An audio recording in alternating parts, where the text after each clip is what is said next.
Uh, Good morning, everyone. Please be seated.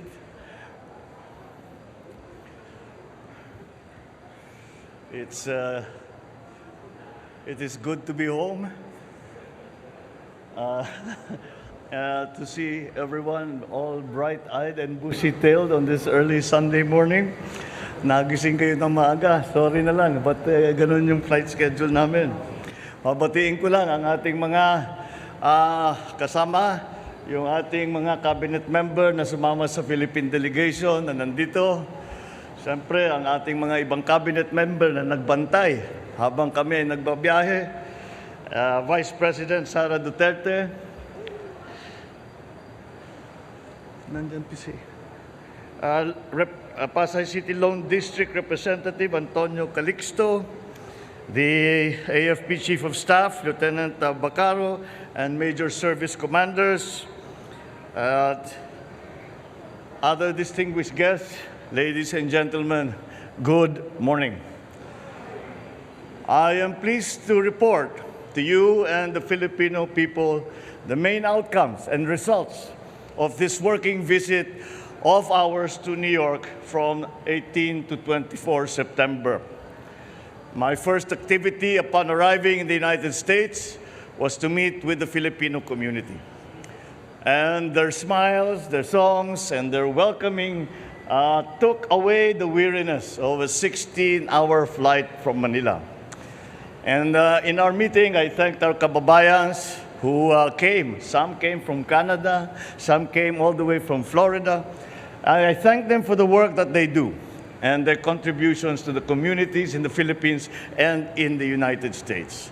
I also, once again, expressed my respect and my admiration for their commitment to the future and welfare of their families, including those who are still back home here in the Philippines. I also took the opportunity to share with them some of our priorities and plans under this administration and their important role in the work ahead. I also emphasized that by working together, we can build a better future for our country and our people. The main event of this visit to the United States, to New York specifically, was to deliver our national statement at the 77th session of the General Assembly on 20 September in the United Nations. In my speech, I articulated the role we see for the Philippines working with the United States, the United Nations, in building a brighter future for our people and a safer and more just world for us all. I addressed global issues that require a united global action, such as climate change, rising food prices, rapid technological change, the peaceful resolution of international disputes, the need to protect the vulnerable sectors of our society, such as migrants, and ending all forms of prejudice. I also shared our experience in the BARM peace process, boosting agricultural productivity and promoting human rights through the UN Joint Program on Human Rights. And I reiterated the Philippines' belief in the primacy of the rule of law, as embodied by the UN Convention on the Law of the Sea, or UNCLOS. I also met with UN Secretary General Antonio Guterres, and we reaffirmed the necessary partnership between the Philippines and the United Nations. The Philippines is a founding member of the United Nations, and I intend to strengthen this tradition of Philippine engagement with the UN. I expressed interest in enhancing our role in UN peacekeeping operations, especially in the areas such as the Middle East, where we have a large concentration of OFWs. I also extended an invitation to the Secretary General to visit the Philippines in the near future.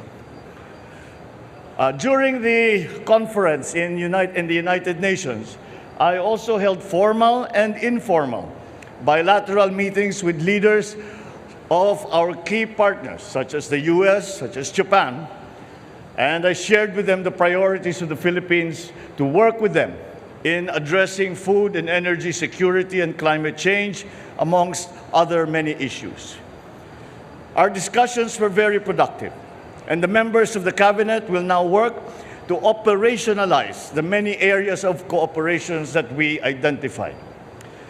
I met also with a number of business leaders from different U.S. companies during the week, and all of them committed to be a part of our development and economic growth.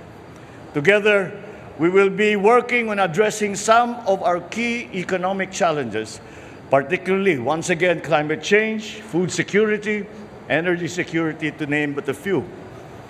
There will be, I believe, good news to share in the next few months, particularly in terms of their plans to expand and further broaden their investment footprint in our country. Our discussion with the U.S. business community affirms the optimism with which international investors view the Philippines today.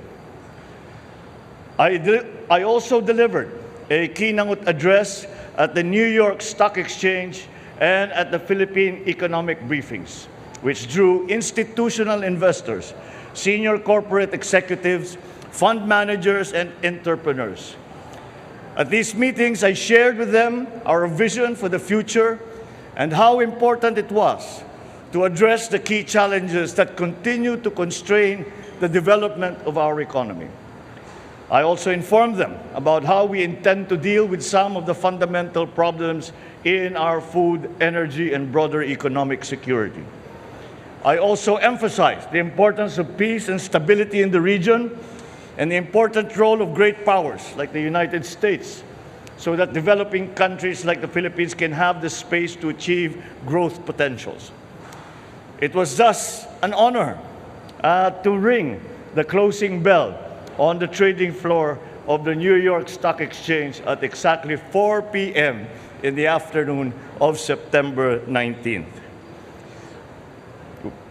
Our delegation also hosted 4 CEO roundtable discussions that dealt with key economic sectors such as IT BPM, digital infrastructure, global brands, particularly in garments and apparel, and, of course, industry and infrastructure. I was joined by the economic managers and other cabinet members in brainstorming with these U.S. companies, some already present and others intending to be in the Philippines. We identified the opportunities and challenges to our achieving our common objectives of growth and development in various areas. I thank them for their candid and constructive comments, and I look forward to working with them on the issues and agreements that we identified.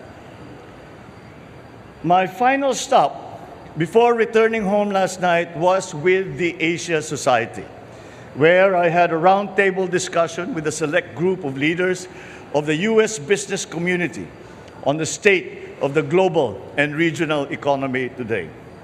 After the discussion, I delivered a public lecture where I shared my views on the opportunities, the threats, and challenges facing Asia, the United States, Asia-Pacific region, and all our neighboring countries today.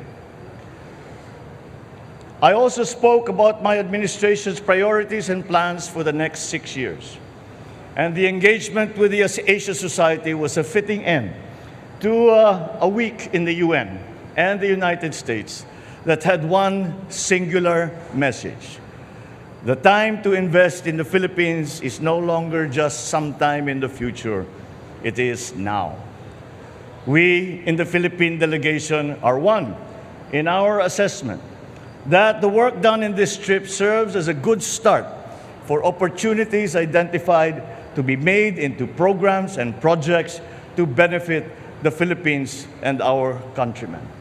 And so the work continues, but I am happy to report that we have had a very good and strong start to our efforts. Thank you and good morning.